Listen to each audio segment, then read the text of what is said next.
expert Kabir Adamu, who joins me live from Abuja. It's some 11 years after the attack on the UN house in Abuja. It's hard to tell, given how terrorism has evolved over the years, if things have really gotten better or otherwise. But we're hearing of an additional $351 million humanitarian response from the UN. How much of real impact has such intervention brought to Nigeria in the past years?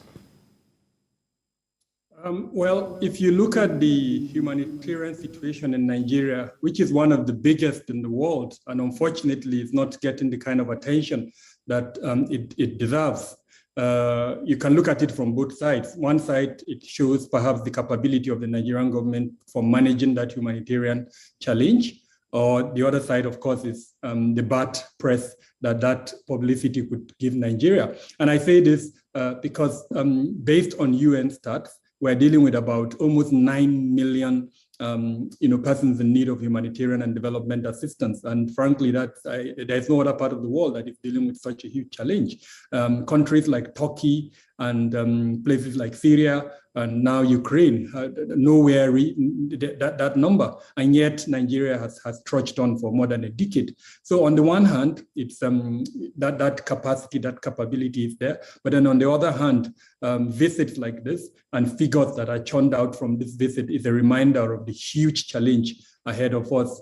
And it's really not about money. It's about how do we bring the conflict that leads to this humanitarian assistance to an end so that all of these people can go back to their ancestral homes and continue with their lives.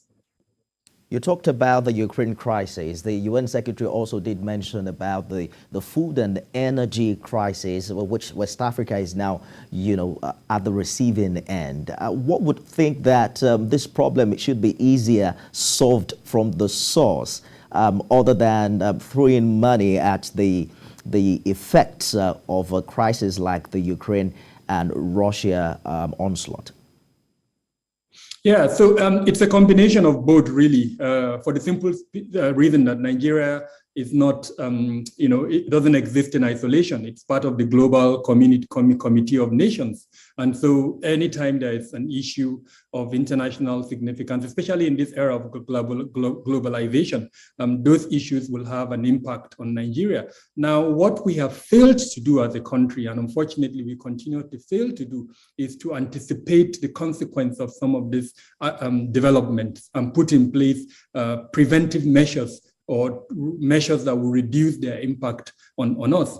On the other hand, and this is something that the visiting UN Secretary General mentioned, is the need to combine both the physical aspects of counterterrorism measures and then the soft component, what in security parlance is called the countering violent extremism. And it's very instructive that the UN Secretary General mentioned this during his visit, how he has seen the progress of the military operations and how he's also, commending the governor of Borno State in particular for some of this soft component that he has implemented that is leading to the growth stage, as it were, and the reduction in some of the attacks that we're seeing in the northeast. So it's a combination of both factors, managing those external influences, those impacts that lead to the kind of challenges that we have in Nigeria, and then of course managing the internal issues that will have to do with counterterrorism as well as the countering violent extremism approach that I mentioned.